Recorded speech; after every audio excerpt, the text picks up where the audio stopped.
ہم اپنی بچیوں کو سمجھاتے ہیں کہ وہ ان لوگوں کو نظر انداز کریں جو ان کے والد کی شہریت اور مذہبی عقائد پر سوال اٹھاتے ہیں. کسی طرح ان کو ہم سمجھاتے ہیں کہ ٹی وی پر جو عوامی شخصیات سے نفرت انگیز باتیں سنتے ہیں وہ امریکہ کی اصل روح کی نمائندگی نہیں کرتی.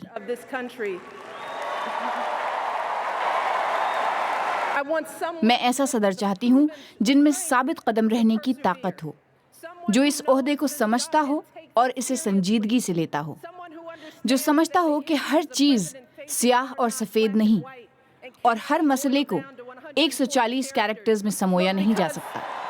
مشیل اوباما کی تقریر امریکہ اور سوشل میڈیا کے ذریعے پوری دنیا میں انتہائی مقبول ہوئی اور صدر اوباما نے ان کی تقریر کو ایک ٹویٹ میں سراہتے ہوئے کہا, incredible speech by an incredible woman. Javed Sabro, BBC news. BBC Urdu کے پروگرام سیربین میں آگے چل کر دیکھیے گا کہ جانی اور مالی نقصان کے ساتھ ساتھ کس طرح فون اور انٹرنیٹ سروسز کے بلیک آؤٹ کی وجہ سے کشمیری ایک دوسرے سے کٹ کر رہ گئے ہیں. اور بحر اوقیانوس کی گہرائیوں میں سائنسدان کس قسم کی معلومات کی تلاش میں ہیں. BBC اردو کے پروگرام سیربین میں ایک بار پھر خوش آمدید. میں ہوں عالیہ نازکی. انڈیا کے زیر انتظام کشمیر میں جاری کشیدگی کی وجہ سے لوگ 2 ہفتوں سے زیادہ عرصے سے فوجی محاصرے میں ہیں. اس دوران ایک بڑا مسئلہ فون اور انٹرنیٹ رابطوں پر نافذ پابندی ہے. وادی کے لاکھوں لوگ نہ صرف دنیا سے بلکہ ایک دوسرے سے بھی کٹ کر رہ گئے ہیں. کشمیر میں مسلح علیحدگی پسند کمانڈر برہان وانی کی ہلاکت کے بعد پیدا ہونے والی کشیدگی کے دوران فورسز کی فائرنگ سے اب تک 50 سے زیادہ افراد ہلاک اور سینکڑوں زخمی ہو گئے ہیں. سری نگر سے ریاض مسرور کی رپورٹ. کشمیر میں عوامی اجتماعات یا آمد و رفت پر ہی نہیں, رابطوں پر بھی پہرے ہیں. 2 ہفتوں سے انٹرنیٹ اور فون رابطوں پر پابندی سے زندگی کا پہیہ جیسے جام ہو گیا ہو. ایک ایسے وقت جب پوری دنیا میں انٹرنیٹ اور ٹیلی فون زندگی کی ناگزیر ضرورت بن چکی ہے, کشمیر میں مواصلات کے تمام ذرائع پر پابندی نے زندگی کی گاڑی کو 200 سال پیچھے دھکیل دیا ہے. حکومت ہند کی نگرانی والی BSNL کمپنی کی فون لائنز چلتی ہیں, لیکن گنے چنے لوگوں کو ہی اس سہولت تک رسائی ہے.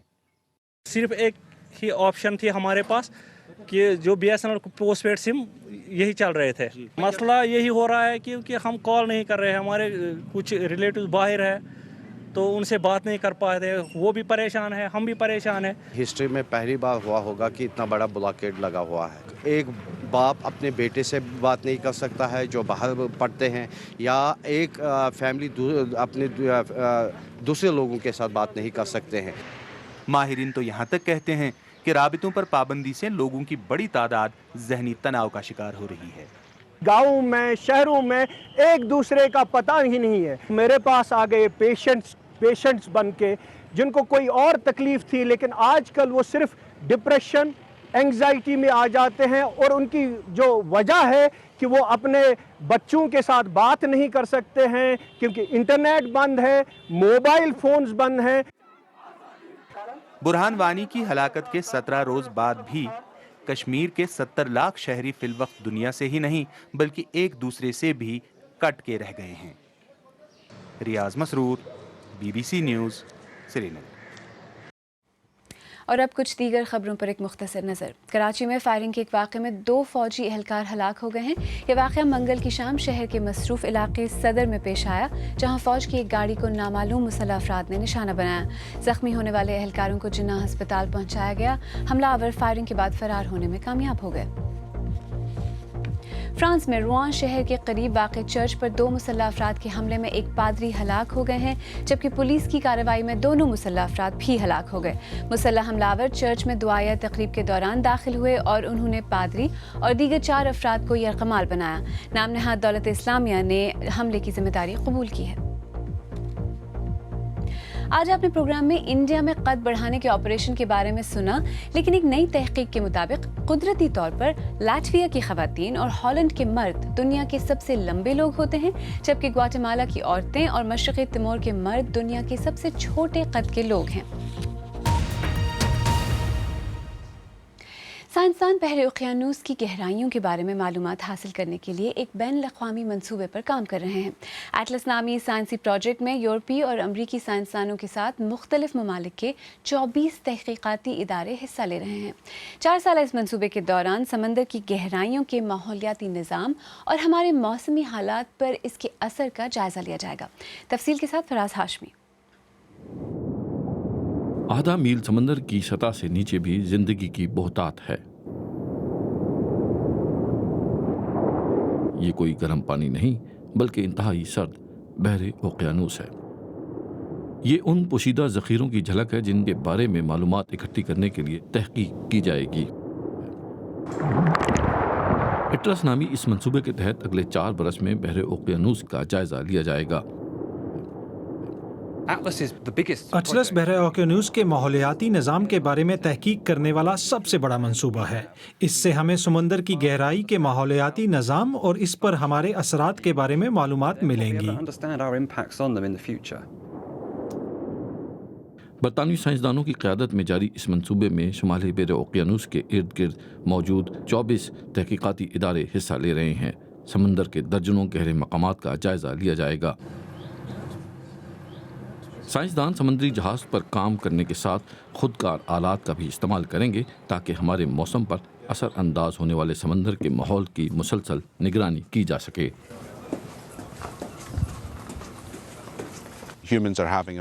انسانی رویے سے کورل ریف بڑے پیمانے پر متاثر ہو رہا ہے. جب تک ہم ان چیزوں کے بارے میں معلومات حاصل نہیں کرتے ہم قدرتی ماحول کی حفاظت صحیح طریقے سے کر ہی نہیں سکتے.